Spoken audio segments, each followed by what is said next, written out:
l'église là où il se réunissait, c'était dans la maison d'un greffier qui travaille au tribunal. C'est un cadre. On réunissait dans sa maison et on a besoin de 16. Lui, il a dit que c'est lui seul qui va acheter les 16. Moi, j'ai dit non. Toi seul, tu ne peux pas acheter. Amen. Tout le monde doit acheter. Parce que si l'église accepte qu'il y a lui seul qui accepte les 16 de l'église, selon Romains, selon 2 Corinthiens chapitre 9, à partir du verset 6, il a pris la bénédiction de tout le monde. Il a lui seul. La bénédiction revient à lui. Et que les autres s'appauvrissent. C'est ça, frère. Voilà pourquoi j'ai dit non. J'ai dit non, tu ne vas pas accepter. Tout le monde va accepter. Parce que tout le monde doit partager la bénédiction. Donner la bénédiction à une seule personne. Amen. Est-ce que vous comprenez? Donc, quand il y a quelque chose qui a le repas du Seigneur, quand aussi il faut préparer pour venir. Amen. Tu sais pourquoi? C'est une bénédiction que ta nourriture. Moi j'ai amené ma nourriture, Léon a mangé, Thomas a mangé. C'est une bénédiction. Amen. Mais si toi, ça fait du repas du Seigneur, tu n'amènes rien, tu n'en vas pas. Dieu va dire ok, après moi-même je vais prendre. Mais le jour quand Dieu va demander d'être avec toi, rappelle, tu vas faire comme ça. Donc voilà pourquoi faites des bonnes choses avec votre argent. Faites l'économie avec votre argent. Ne faites pas les désordres avec votre argent. Vous allez gaspiller l'argent dans la boisson, vous allez gaspiller l'argent dans les femmes, vous allez gaspiller l'argent dans les CV, vous allez gaspiller l'argent dans les habits. Regardez, vous êtes des chrétiens. Combien de chrétiens qui vendent en boulot? Le grand marché, tout ça c'est les musulmans. Vous n'êtes pas honte.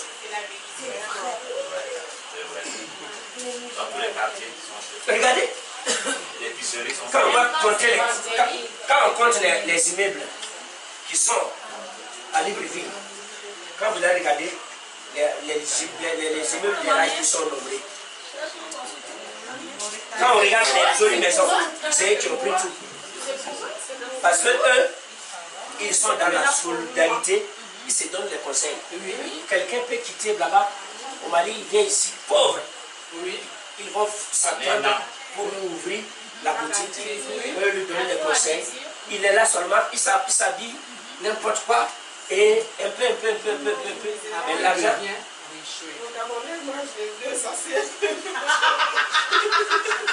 Nous les cahiers, mais vous ne pouvez pas faire l'économie. Pourquoi? Vous ne pouvez pas faire l'économie. Mais quand tu ne fais pas l'économie, c'est dangereux. Voilà pourquoi Dieu a inspiré Joseph pour créer le ministère des Finances. Mais quand tu ne fais pas l'économie, tu ne pourras pas faire quelque chose dans ta vie. Tu vas mourir dans la pauvreté. Moi, je ne peux pas être dans mon pays et louer une maison. Jamais.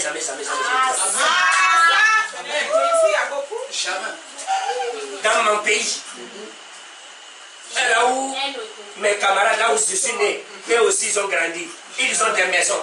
Et moi je suis toujours en location. Je suis où? Non. Je refuse. C'est vrai. Il faut que chacun n'a pas organisé sa propre. Parce que le conseil que nous sommes en train de donner, si quelqu'un nous écoute, tu vas voir. Mais le jour quand j'ai rencontré Martin ici, je l'ai baptisé. Il avait un terrain. Non. Il avait la maison là. Non. S'il n'y avait pas la maison là, on va s'éliminer. Oui. Mais si Martin a fait ça, lui il avait 4 mains, 5 mains. Non. Il faut que quelqu'un d'autre fasse plus que lui. Amen. Et moi je sais que si vous avez décidé, vous pouvez le faire. Mais quand il n'y a pas de décision, et c'est l'ambiance seulement qui est dans le cœur, tu ne peux rien faire. C'est vrai, ça c'est la vérité. Ça c'est la vérité. La vérité totale. C'est ça. Un homme qui a fait les enfants. Maman Thomas. Yes. Un homme qui a fait 4 enfants, qui a fait 3 enfants, qui a fait 5 enfants, il ne réfléchit pas pour aller acheter un terrain pour construire, pour laisser. Ok. Ok. Il a 100 000 dans la poche. Il prend le taxi. Tu es où là? Je viens. Et 100 000 francs est fini. Ok. Est-ce que la personne réfléchit que le retour, il peut prendre le taxi pour venir, et le taxi le coin, il merde. Et les enfants qui sont à l'occasion, c'est toi qui payes la maison aujourd'hui. Et si tu meurs aujourd'hui, les enfants là, ils peuvent payer une maison. Non. Le propriétaire va venir demander l'argent. Oui. Et tes enfants seront renvoyés. Et c'est un homme qui est sage qui fait ça.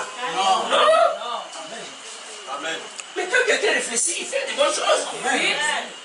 Quelqu'un qui réfléchit fait de bonnes choses avec ses actions. Et quand les hommes le voient, on sait que c'est quelqu'un qui réfléchit.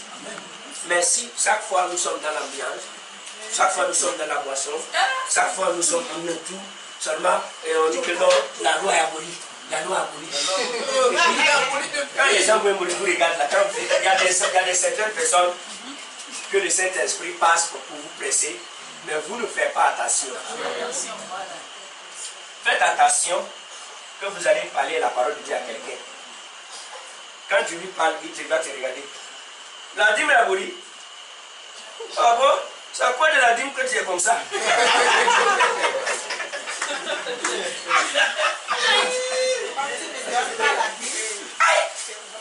Toi, tu as des mains, des pieds, et quelqu'un te dit que c'est à cause de la dîme. Un homme te dit ça.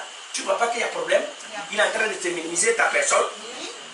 Qu'est-ce que toi tu vas dire que non? Moi je refuse. Comme Moïse avait refusé, qu'on l'appelle le fils de Pharaon.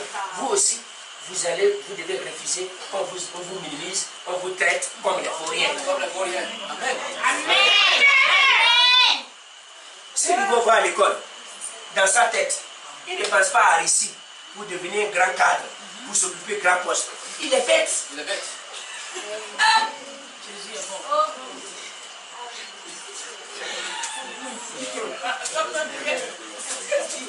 On va laisser comme ça. Un jour, on va continuer. Alléluia! Je vous aime. Voilà pourquoi j'ai dit la vérité. Amen. Si je vous aime pas, je ne fais pas plus de la vérité.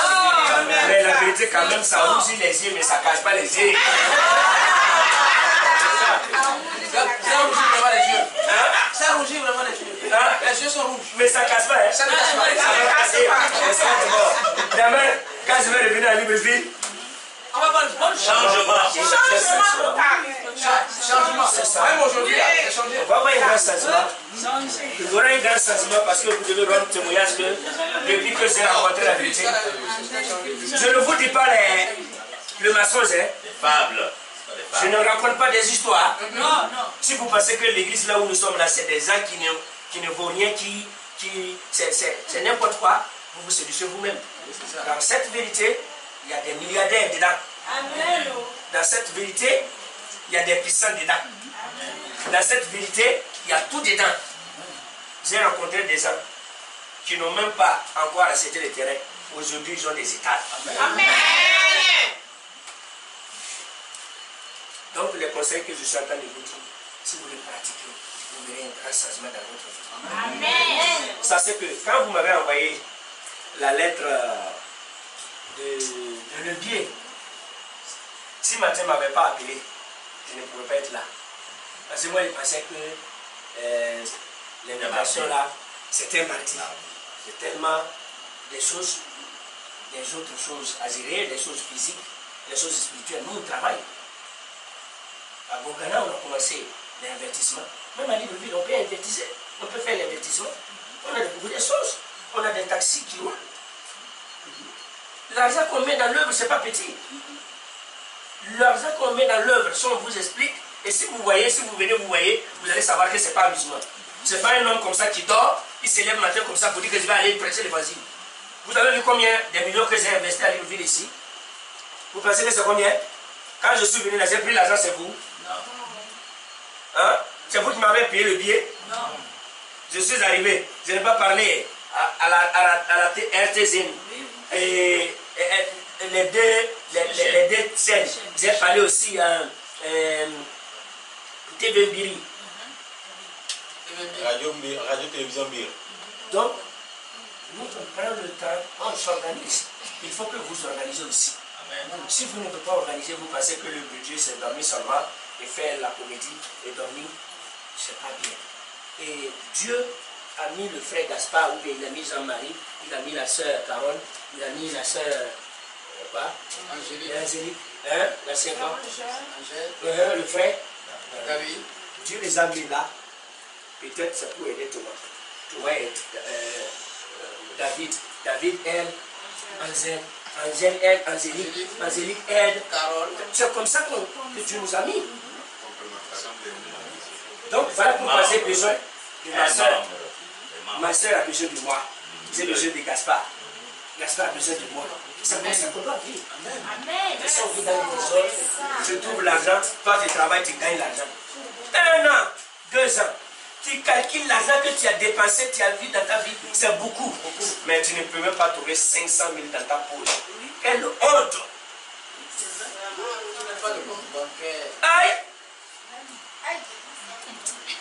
Il y a les victimes.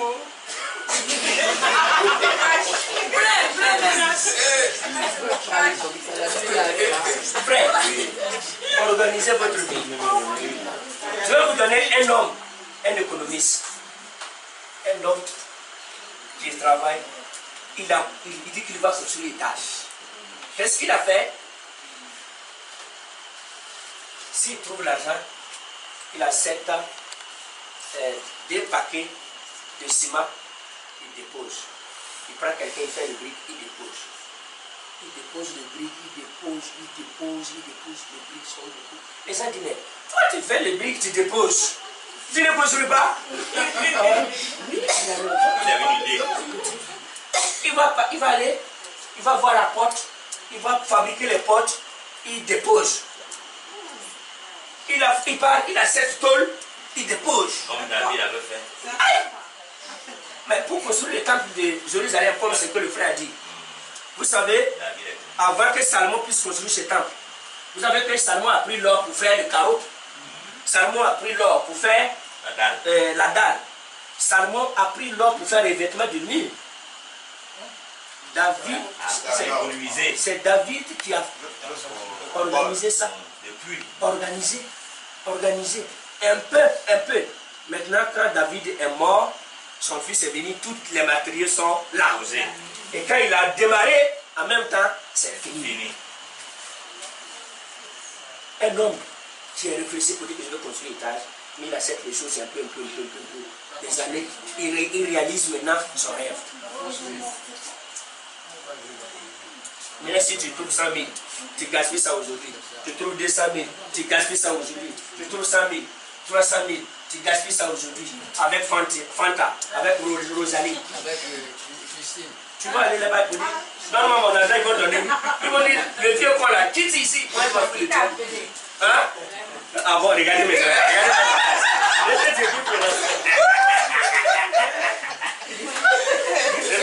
Tu vas aller, c'est qu'ils disent.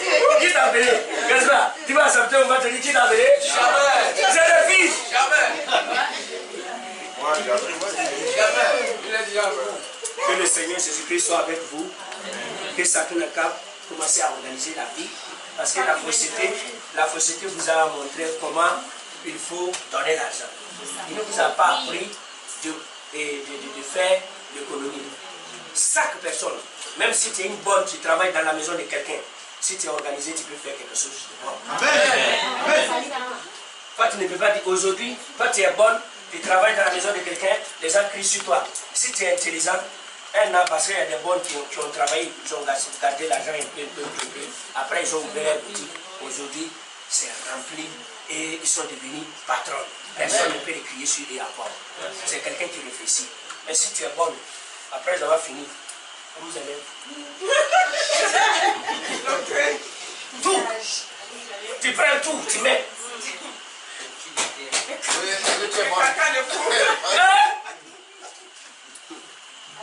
Et l'argent est fini. Hein? Un jour, quand on va te dire que bon, maintenant, tu ne vas plus travailler ici, tu vas maintenant sentir maintenant, la pauvreté va venir te dire, je suis venu. Toi, tu m'as oublié, non?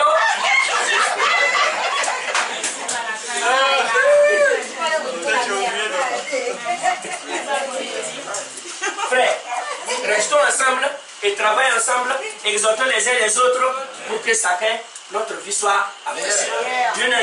Dieu ne nous a pas appelés à vivre dans les désordres ou dans la pauvreté ou bien non. Mais je crois que cette église ne va pas rester comme ça. On doit avancer, on va travailler. Bien.